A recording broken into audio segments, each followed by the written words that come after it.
Hello नमस्कार जय Hind Vande Mataram friends. मित्रों આજના વિડીયોમાં જે છે આપણે 1 થી 30 જેટલા જે છે એ જીકેના એમસીક્યુ લઈને આવ્યા છીએ। મિત્રો આવનારી એક્ઝામ જે છે કોન્સ્ટેબલની એની જો તમે તૈયારી કરતા હોય તો વિડીયોમાં છેલ્લે સુધી જોતા રહેજો। દરરોજ જે છે મિત્રો આપણે આવું મોડલ પેપર જે છે સંપૂર્ણ સિલેબસ આધારિત બરાબર લઈને આવીએ છીએ। તો આપણે ચેનલ ઉપર જો તમે નવા હોય તો મિત્રો ચેનલને પણ ખાસ જે છે આપણે સબસ્ક્રાઇબ કરી લેજો બરાબર। દરરોજ આપણે આવું મોડલ પેપર લઈને આવીએ છીએ તો ચેનલ સાથે ખાસ જોડાયેલા રહેજો। તો ચાલો શરૂ કરીએ। ક્વેશ્ચન નંબર 1, તાત્યા ટોપે નવસારીમાં કયું ઉપનામ ધારણ કરી રહ્યા હતા? મિત્રો તાત્યા ટોપે જે છે એ નવસારીમાં કયું ઉપનામ ધારણ કરીને રહ્યા હતા? શું આવશે આમાં રાઈટ આન્સર?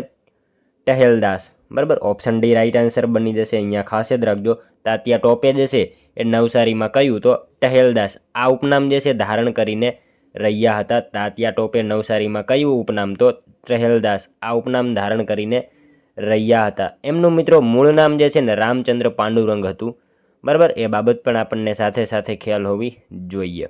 ત્યારબાદનો ક્વેશ્ચન જોઈએ। કનિષ્કના સમયે કુષાણ સામ્રાજ્યની રાજધાની કઈ હતી? કનિષ્કના સમયે મિત્રો કુષાણ સામ્રાજ્યની રાજધાની જે છે એ કઈ હતી? તો શું આવશે આમાં? પુરુષપુર હતી બરાબર। ખાસ યાદ રાખજો કનિષ્કના સમયે કુષાણ સામ્રાજ્યની રાજધાની કઈ તો કનિષ્કના સમયે જે છે કુષાણ સામ્રાજ્યની રાજધાની પુરુષપુર હતી। મિત્રો કનિષ્ક જે છે કુષાણ વંશનો સૌથી પ્રતાપી રાજા હતો। તેણે ભારતમાં શક સંવતની જે છે શરૂઆત કરી હતી જે આજે ભારતનું રાષ્ટ્રીય પંચાંગ ગણાય છે બરાબર। ખાસ યાદ રાખજો। નેક્સ્ટ ક્વેશ્ચન જોઈએ ત્યારબાદનો। નીચેનામાંથી કયા વેદની રચના ગદ્ય અને પદ્ય બંનેમાં થયેલી છે? નીચેનામાંથી જે છે મિત્રો કયા વેદની રચના ગદ્ય અને પદ્ય બંનેમાં થયેલી છે? તો શું આવશે આમાં રાઈટ આન્સર? યજુર્વેદ આવશે બરાબર। નીચેનામાંથી જે છે કયા વેદની તો યજુર્વેદ જે છે એ વેદની રચના ગદ્ય અને પદ્ય એમ બંનેમાં થયેલી છે। ખાસ યાદ રાખજો। ત્યારબાદનો ક્વેશ્ચન જોઈએ। સમુદ્રગુપ્તના દરબારી કવિ કોણ હતા? મિત્રો સમુદ્રગુપ્ત બરાબર એમના દરબારી કવિ જે છે એ નીચેનામાંથી કોણ હતા? કોણ આવશે અહીંયા? હરિસેન બરાબર। ઓપ્શન સી રાઈટ આન્સર બની જશે। ખાસ યાદ રાખજો સમુદ્રગુપ્તના દરબારી કવિ કોણ તો હરિસેન જે છે એ સમુદ્રગુપ્તના દરબારી કવિ હતા। ખાસ યાદ રાખજો। તેઓ મિત્રો સમુદ્રગુપ્તના મુખ્ય દરબારી કવિ અને મંત્રી હતા। તેમણે મિત્રો પ્રસિદ્ધ પ્રયાગ પ્રશસ્તિ જે છે એની રચના કરી હતી। એ બાબત પણ આપણને ખ્યાલ હોવો જોઈએ। અને મિત્રો અહીંયા આપણને સમુદ્રગુપ્ત આપેલા છે। સમુદ્રગુપ્ત જે છે ને એમને મિત્રો ભારતનો નેપોલિયન કહેવામાં આવે છે। એ બાબત પણ ખ્યાલ હોવી જોઈએ। ત્યારબાદનો નેક્સ્ટ ક્વેશ્ચન। મૈત્રક વંશની સ્થાપના કોના દ્વારા કરવામાં આવી હતી? મિત્રો મૈત્રક વંશની સ્થાપના જે છે એ કોના દ્વારા કરવામાં આવી હતી? કોણ આવશે અહીંયા?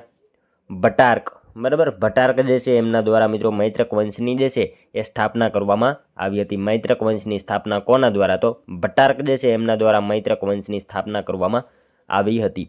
મિત્રો તમને વિડીયો ગમતો હોય તો એક લાઇક કરજો। અમે તમારી પાસે માત્ર એક લાઇકની આશા રાખીએ છીએ તો એક લાઇક તમે જરૂર કરી દેજો। ત્યારબાદનો ક્વેશ્ચન જોઈએ।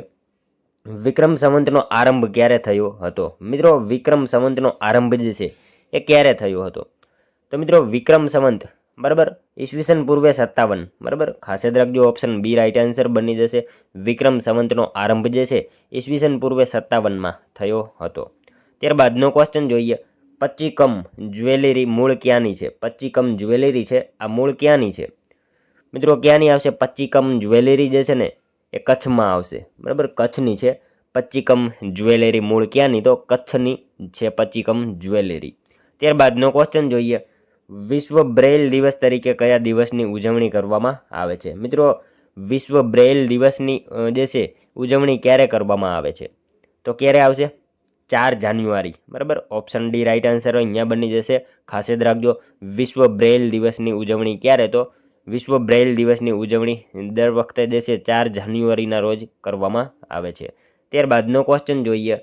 વાસ્કો દ ગામા જે બંદર પર પહોંચ્યો તે કાલિકટના હિન્દુ શાસક કોણ હતા? મિત્રો વાસ્કો દ ગામા જે છે એ જે બંદરે પહોંચ્યો ત્યાં જે છે કાલિકટના હિન્દુ રાજા કોણ હતા? તો મિત્રો આપણે સૌ જાણીએ છીએ જામોરીન હતા બરાબર। વાસ્કો દ ગામા જે બંદરે પહોંચ્યો ત્યાં જામોરીન જે છે એ હિન્દુ રાજા હતા। ખાસ યાદ રાખજો મિત્રો પોર્ટુગીઝ નાવિક વાસ્કો દ ગામા બરાબર 22 મે ખાસ યાદ રાખજો 22 મે 1498ના રોજ જે છે એ ભારતના પશ્ચિમ કિનારે આવેલા કાલિકટ બંદરે ઉતર્યો હતો, ખાસ યાદ રાખજો. ત્યાં જે છે જામોરીન રાજા હતા. ત્યારબાદનો ક્વેશ્ચન જોઈએ, ભારતમાં સૌથી વધુ લિંગ પ્રમાણ કયું રાજ્ય ધરાવે છે? મિત્રો ભારતમાં જે છે એ સૌથી વધારે લિંગ પ્રમાણ કયું રાજ્ય ધરાવે છે? કયું આવશે અહીંયા રાઈટ આન્સર? કેરળ રાજ્ય. બરાબર, ખાસ યાદ રાખજો. ભારતમાં સૌથી વધારે જે છે એ લિંગ પ્રમાણ કયું રાજ્ય? તો કેરળ જે છે એ ભારતમાં સૌથી વધારે લિંગ પ્રમાણ ધરાવતું રાજ્ય છે, ખાસ યાદ રાખજો. ત્યારબાદનો ક્વેશ્ચન જોઈએ, દયારામનો જન્મ ક્યાં થયો હતો? મિત્રો દયારામ જે છે એમનો જન્મ ક્યાં થયો હતો? ક્યાં આવશે અહીંયા મિત્રો રાઈટ આન્સર? ચાંદોદ. બરાબર, ખાસ યાદ રાખજો. દયારામનો જન્મ જે છે એ ક્યાં? તો ચાંદોદ ખાતે જે છે એ મિત્રો દયારામનો જે છે જન્મ થયો હતો. ભક્ત કવિ દયારામ, બરાબર મિત્રો, ગુજરાતી સાહિત્યમાં તેમની ગરબીઓ માટે પ્રખ્યાત છે તેઓ, અને તેઓ નર્મદ પૂર્વેના યુગના જે છે છેલ્લા કવિ ગણાય છે. એ બાબત પણ આપણને ખ્યાલ હોવી જોઈએ. ત્યારબાદનો ક્વેશ્ચન જોઈએ, ભારતના બંધારણના કયા અનુચ્છેદમાં ધાર્મિક સ્વતંત્રતાની જોગવાઈ કરવામાં આવી છે? ભારતના બંધારણના જે છે કયા અનુચ્છેદમાં ધાર્મિક સ્વતંત્રતાની જે છે એ જોગવાઈ કરવામાં આવેલી છે? તો મિત્રો ધાર્મિક સ્વતંત્રતાની જોગવાઈ જે છે ને એ 25 થી 28માં આવશે. બરાબર, ઓપ્શન એ રાઈટ આન્સર બની જશે. ખાસ યાદ રાખજો, ભારતના બંધારણમાં જે છે કયા અનુચ્છેદમાં ધાર્મિક સ્વતંત્રતાની? તો અનુચ્છેદ 25 થી 28માં જે છે એ ધાર્મિક સ્વતંત્રતાની જે છે એ જોગવાઈ કરવામાં આવેલી છે, ખાસ યાદ રાખજો. ત્યારબાદનો ક્વેશ્ચન જોઈએ, સાતપુડા પર્વત શ્રેણીનું સૌથી ઊંચું શિખર કયું છે? સાતપુડા પર્વત શ્રેણીનું જે છે સૌથી ઊંચું શિખર કયું છે? તો ધૂપગઢ આવશે. અહીંયા ઓપ્શન સી આપણો રાઈટ આન્સર બનશે. ખાસ યાદ રાખજો, સાતપુડા જે છે પર્વત શ્રેણી એનું ઊંચું શિખર કયું? તો ધૂપગઢ જે છે મિત્રો સાતપુડા પર્વત શ્રેણીનું સૌથી ઊંચું શિખર છે. મિત્રો અહીંયા આપણને ગુરુ શિખર આપેલું છે. ગુરુ શિખરની જો વાત કરીએ તો તે અરવલ્લી પર્વતમાળાનું સૌથી ઊંચું શિખર ગણાય છે, રાજસ્થાન ખાતે. ખાસ યાદ રાખજો. અને અહીંયા દોદા બેટ આપેલું છે. દોદા બેટની જો વાત કરીએ તો તે નીલગિરી પર્વતમાળાનું સૌથી ઊંચું શિખર છે, ખાસ યાદ રાખજો. અને સદભાવના શિખરની આપણે જો વાત કરીએ તો મિત્રો આ વિંધ્યાચલ પર્વતમાળાનું સૌથી ઊંચું શિખર માનવામાં આવે છે. બરાબર, આ બધા વિશે આપણને માહિતી ખ્યાલ હોવી જોઈએ. ત્યારબાદનો ક્વેશ્ચન જોઈએ, પ્રોટીનની ફેક્ટરી કોને કહેવામાં આવે છે? પ્રોટીનની ફેક્ટરી જે છે એ કોને કહેવામાં આવે? તો રિબોઝોમ્સ જે છે એમણે મિત્રો પ્રોટીનની ફેક્ટરી કહેવામાં આવે. રિબોઝોમ્સને પ્રોટીનની ફેક્ટરી કહેવામાં આવે છે, ખાસ યાદ રાખજો. ત્યારબાદનો ક્વેશ્ચન જોઈએ, આંબલીમાં કયું એસિડ હોય? આંબલીમાં જે છે મિત્રો કયું એસિડ હોય છે? Tartaric acid. બરાબર, ઓપ્શન એ રાઈટ આન્સર બની જશે. અહીંયા ખાસ યાદ રાખજો, આંબલીમાં કયું? તો ટાર્ટરિક એસિડ જે છે એ આંબલીમાં જોવા મળે છે. લીંબુ અને નારંગીમાં સાઇટ્રિક એસિડ હોય છે, અને દહીંમાં જે છે લેક્ટિક એસિડ જોવા મળે છે. આ બધી માહિતી આપણને ખ્યાલ હોવી જોઈએ. ત્યારબાદનો નેક્સ્ટ ક્વેશ્ચન, સરસ્વતી ચંદ્ર નવલકથાના લેખક કોણ છે? મિત્રો સરસ્વતી ચંદ્ર નવલકથા જે છે એના લેખક નીચેનામાંથી કોણ છે? કોણ હશે અહીંયા રાઈટ આન્સર? ગોવર્ધન રામ ત્રિપાઠી. બરાબર, ઓપ્શન ડી રાઈટ આન્સર બનશે. અહીંયા મિત્રો ખાસ યાદ રાખજો, સરસ્વતી ચંદ્ર નવલકથા જે છે એના લેખક કોણ? તો સરસ્વતી ચંદ્ર નવલકથાના લેખક ગોવર્ધન રામ ત્રિપાઠી છે. ખાસ યાદ રાખજો, સરસ્વતી ચંદ્ર એ મિત્રો ગુજરાતી સાહિત્યની પ્રથમ મહાનવલકથા માનવામાં આવે છે. એ બાબત પણ આપણને સાથે સાથે ખ્યાલ હોવી જોઈએ. બરાબર, જોઈએ મિત્રો ત્યારબાદનો નેક્સ્ટ ક્વેશ્ચન, નીચેનામાંથી કોના સમયમાં અંગ્રેજ રાજદૂત સર થોમસ રો ભારત આવ્યો હતો? નીચેનામાંથી જે છે કોના સમયમાં જે છે અંગ્રેજ રાજદૂત સર થોમસ રો જે છે એ ભારતમાં આવ્યો હતો? કોના સમયમાં આવશે અહીંયા મિત્રો રાઈટ આન્સર? જહાંગીર. બરાબર, ઓપ્શન એ રાઈટ આન્સર બનશે. ખાસ યાદ રાખજો, જહાંગીરના સમયમાં જે છે અંગ્રેજ રાજદૂત જે છે સર થોમસ રો એ ભારતમાં આવ્યો હતો. ખાસ યાદ રાખજો. બરાબર, સાલ મિત્રો યાદ રાખજો, 1615માં. બરાબર, સર થોમસ રો ઈસવીસન 1615માં મુગલ બાદશાહ જહાંગીરના દરબારમાં વેપારની પરવાનગી લેવા માટે આવેલો હતો. ખાસ યાદ રાખજો. બરાબર, ત્યારબાદનો ક્વેશ્ચન જોઈએ, કાયદા સમક્ષ સમાનતા અનુચ્છેદ જણાવો. કાયદા સમક્ષ સમાનતા અનુચ્છેદ કયો આવશે મિત્રો આમાં રાઈટ આન્સર? અનુચ્છેદ 14 આવશે. બરાબર, ઓપ્શન સી રાઈટ આન્સર બનશે. કાયદા સમક્ષ સમાનતા અનુચ્છેદ કયો? અનુચ્છેદ 14માં જે છે કાયદા સમક્ષ સમાનતા, બરાબર, એની ચર્ચા કરવામાં આવેલી છે. નેક્સ્ટ ક્વેશ્ચન જોઈએ ત્યારબાદનો, ચોથી બૌદ્ધ સભાનું આયોજન કયા સ્થળે કરવામાં આવેલું હતું? ચોથી બૌદ્ધ સભાનું આયોજન જે છે એ મિત્રો કયા સ્થળે કરવામાં આવેલું હતું? કયા સ્થળે આવશે મિત્રો આમાં રાઈટ આન્સર? કાશ્મીરમાં. બરાબર, ચોથી જે છે બૌદ્ધ સભાનું આયોજન ક્યાં? તો કાશ્મીર ખાતે મિત્રો ચોથી બૌદ્ધ સભાનું આયોજન જે છે એ કરવામાં આવેલું હતું. ચોથી બૌદ્ધ સંગીતિ રાજા કનિષ્કના સમયમાં જે છે એ કાશ્મીરના કુંડલ વનમાં યોજાઈ હતી. ખાસ યાદ રાખજો. બરાબર. ત્યારબાદનો ક્વેશ્ચન જોઈએ. બંધારણ સભા રચવાની માંગ સૌપ્રથમ 1895માં કોના દ્વારા કરવામાં આવી હતી? મિત્રો, બંધારણ સભા જે છે રચવાની માંગ સૌપ્રથમ જે છે 1895માં કોના દ્વારા કરવામાં આવેલી હતી? સૌપ્રથમ મિત્રો 1895માં જે છે ને એ બાળ ગંગાધર તિલક, બરાબર, એમના દ્વારા કરવામાં આવી હતી. ખાસ યાદ રાખજો. ઓપ્શન બી આપણો અહીંયા રાઈટ આન્સર બનશે. બંધારણ સભા રચવાની સૌપ્રથમ 1895માં જે છે માંગ જે છે એ બાળ ગંગાધર તિલક દ્વારા કરવામાં આવેલી હતી. ખાસ યાદ રાખજો. ત્યારબાદનો ક્વેશ્ચન જોઈએ. ક્રાંતિકારી અરવિંદ ઘોષે ગુજરાતના કયા દેશી રાજ્યમાં નોકરી કરી હતી? ક્રાંતિકારી જે છે મિત્રો અરવિંદ ઘોષ, બરાબર, એમને ગુજરાતના કયા દેશી રાજ્યમાં નોકરી કરી હતી? વડોદરામાં કરી હતી. ખાસ યાદ રાખજો. ક્રાંતિકારી જે છે અરવિંદ ઘોષ એમને મિત્રો વડોદરામાં જે છે એ દેશી રાજ્યમાં નોકરી કરી હતી. ખાસ યાદ રાખજો. ત્યારબાદનો ક્વેશ્ચન જોઈએ. કવિ અખાએ કયા મુગલ રાજાની ટંકશાળાના ઉપરી અધિકારી તરીકે કાર્ય કર્યું હતું? કવિ અખાએ જે છે કયા મુગલ રાજાની ટંકશાળાના ઉપરી અધિકારી તરીકે કાર્ય કર્યું હતું? કોણ આવશે આમાં મિત્રો રાઈટ આન્સર? જહાંગીર આવશે. બરાબર. ઓપ્શન બી રાઈટ આન્સર બનશે. ખાસ યાદ રાખજો. કવિ અખાએ જે છે જહાંગીર જે છે રાજાની ટંકશાળાના ઉપરી અધિકારી તરીકે કાર્ય કરેલું હતું. ખાસ યાદ રાખજો. નેક્સ્ટ ક્વેશ્ચન જોઈએ ત્યારબાદનો.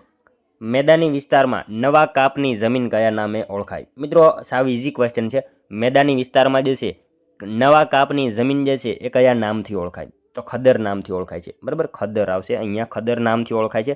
મેદાની વિસ્તારમાં નવા કાપની જમીન જે છે એ ખદર નામથી ઓળખાય છે. અને મિત્રો જૂના કાપની જમીનને બાંગર કહેવામાં આવે છે. એ બાબત પણ આપણને સાથે સાથે ખ્યાલ હોવી જોઈએ. બરાબર. નેક્સ્ટ ક્વેશ્ચન જોઈએ ત્યારબાદનો. ગ્રામસભા દર વર્ષે ઓછામાં ઓછી કેટલી વાર બોલાવવામાં આવે છે? મિત્રો, ગ્રામસભા જે છે એ દર વર્ષે ઓછામાં ઓછી કેટલી વાર બોલાવવામાં આવે છે? કેટલી વાર આવશે અહીંયા મિત્રો રાઈટ આન્સર?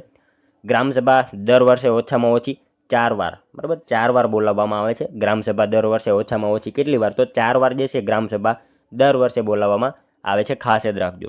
ત્યારબાદનો ક્વેશ્ચન જોઈએ. ગ્રામ પંચાયત અને ગ્રામસભા વચ્ચેનો સંબંધ વિધાનમંડળ અને વિધાનસભા જેવો હોવો જોઈએ. આ વિધાન કયા નેતાએ ઉચ્ચાર્યું હતું?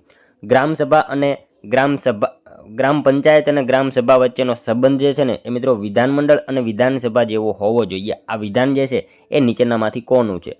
કોણ આવશે અહીંયા મિત્રો રાઈટ આન્સર? જયપ્રકાશ નારાયણનું આ વિધાન છે. ઓપ્શન ડીમાં આપેલું છે.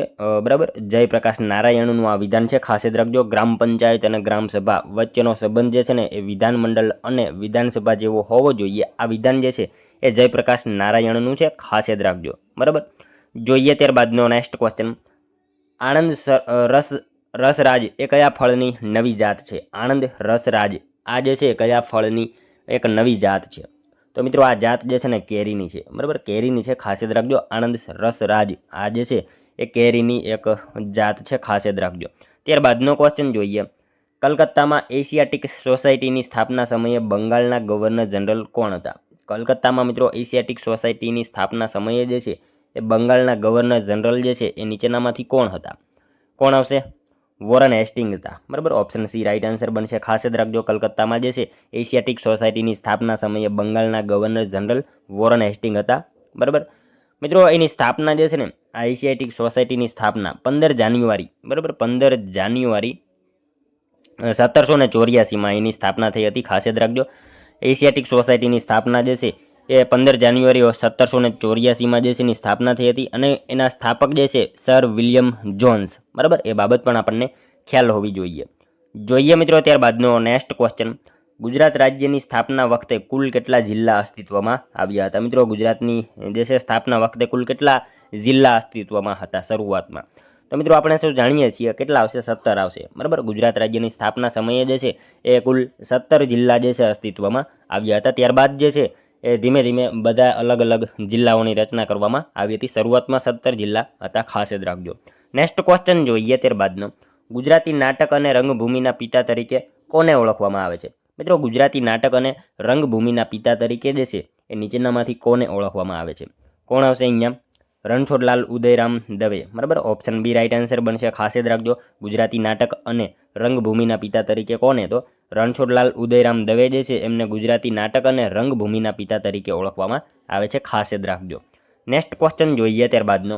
જાપાનની સંસદને ખાલી જગ્યા તરીકે ઓળખવામાં આવે છે. મિત્રો જાપાનની સંસદને શું કહેવામાં આવે? અહીંયા આપણે જે સંસદ કહેવીએ એવું જાપાનમાં જે છે એ સંસદને શેના તરીકે ઓળખવામાં આવે છે? તો શું આવશે? ડાયટ આવશે. બરાબર, ડાયટ તરીકે ઓળખવામાં આવે. જાપાનમાં જે છે સંસદને ડાયટ તરીકે ઓળખવામાં આવે છે, ખાસ યાદ રાખજો. બરાબર મિત્રો, ઇઝરાયલની સંસદને શું કહેવાય? તો એને નેસેટ કહેવાય. એ બાબત પણ આપણને ખ્યાલ હોવી જોઈએ સાથે સાથે. બરાબર, ઇઝરાયલની સંસદને નેસેટ કહેવાય, જાપાનની સંસદને ડાયટ કહેવાય, રશિયાની સંસદનું નામ ડુમા. બરાબર, ડુમા છે. રશિયાની સંસદનું નામ ડુમા છે, ખાસ ખ્યાલ રાખજો. જોઈએ મિત્રો ત્યારબાદનો લાસ્ટ 31મો ક્વેશ્ચન. મિત્રો આનો એક આન્સર જે છે ને એ તમારે કોમેન્ટમાં જણાવવાનો રહેશે. બરાબર, હેમચંદ્રાચાર્યનું બાળપણનું નામ શું હતું? મિત્રો આ સાવ ઇઝી ક્વેશ્ચન છે. દર વખતે આપણે જે છે આવો એક 31મો ક્વેશ્ચન રાખીએ છીએ, જેનો આન્સર જે છે એ તમારે કોમેન્ટમાં જણાવવાનો રહેશે. બરાબર, હેમચંદ્રાચાર્યનું જે છે બાળપણનું નામ શું હતું? આનો એક આન્સર મિત્રો તમે કોમેન્ટમાં જણાવી દેજો. બરાબર, સાથે સાથે મિત્રો આ 30 MCQ હતા, એમાંથી તમારા કેટલા સાચા પડ્યા એ પણ તમારે કોમેન્ટમાં આન્સર જણાવવાનો રહેશે. બરાબર, તો મિત્રો આ હતો વિડીયો. જો તમને વિડીયો પસંદ આવ્યો હોય તો એક લાઇક કરજો, તમારા મિત્રો જોડે આ વિડીયોને શેર કરજો, જેથી અમને પણ આ વિડીયો ઉપયોગી બને. અને મિત્રો આપણી ચેનલ ઉપર જો તમે નવા હોય ને તો ચેનલ સાથે ખાસ જોડાયેલા રહેજો. દરરોજ આપણે જે છે આવો મોડલ પેપર લઈને આવીએ છીએ, તો ચેનલને ખાસ સબસ્ક્રાઇબ કરી લેજો. બરાબર, તો મળશું હવે આપણે કાલે બીજા વિડીયોમાં. ત્યાં સુધી જય હિન્દ, વંદે માતરમ.